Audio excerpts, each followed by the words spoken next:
আমরা বিশ্ববিদ্যালয় এলাকায় সকাল থেকে যেটি দেখছি যে পুরোই শুনশান ফাঁকা এবং পুরো বিশ্ববিদ্যালয় যেহেতু হলগুলো বন্ধ করা হয়েছে এবং কোথাও কোনো শিক্ষার্থী ছিল না। আর আরেকটু বিষয় যেটি আমরা সবার সাথে কথা বলে জেনেছি, বিশেষ করে হল প্রভোস্টদের সাথে, যে গতকালকে সন্ধ্যা 6টার মধ্যে হল ছাড়ার নির্দেশ থাকলেও ছাত্রী হলগুলোতে প্রায় সবগুলো ছাত্রী হলেই বেশ কিছু ছাত্রী ছিলেন, কারণ তাদের আসলে যাওয়ার মতো পরিস্থিতি ছিল না, কোথাও যে তারা যাবেন, যে ঠাঁই নেবেন, তো সেজন্য তারা হলেই ছিলেন গত রাতে এবং আজকে সকালে তারা হল ছেড়েছেন।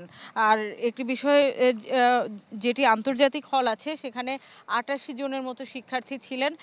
সেই শিক্ষার্থীদের মধ্যে 3 জনকে ফিলিস্তিন দূতাবাস তারা কিন্তু নিয়ে নিচ্ছেন, তারা ফিলিস্তিনি, সেজন্য তারা তাদের জিম্মায় নিয়ে নিয়েছেন। যেহেতু ক্যাম্পাসের পরিবেশ একটু থমথমে, সেজন্য তারা তাদের মতো করে তাদের শিক্ষার্থীদের নিয়ে নিয়েছেন। ভারতীয় এক নারী শিক্ষার্থী ছিলেন রোকেয়া হলে, তিনি এর আগের যে ঘটনাগুলো ছিল সেই ঘটনাগুলোয় তিনি প্যানিক অ্যাটাক করেছিলেন এবং তাকে প্রাথমিক চিকিৎসা দেওয়া হয়েছে এবং আজকে তাকে, যেহেতু রোকেয়া হল বন্ধ করে দেওয়া হয়েছে, তাকে অতিথি কক্ষে রাখা হয়েছে বিশ্ববিদ্যালয়ের।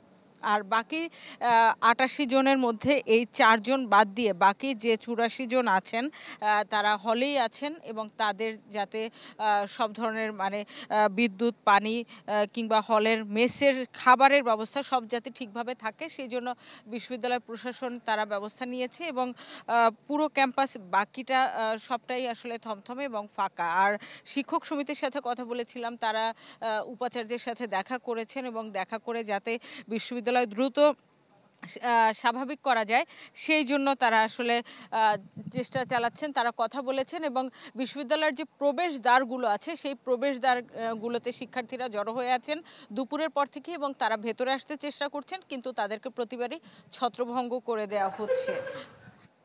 থামেরা তো দাগ হয় কিভাবে? এই যে ভাবি, দাগও যাবে রাগও যাবে, নিন চাকা সুপার হোয়াইট।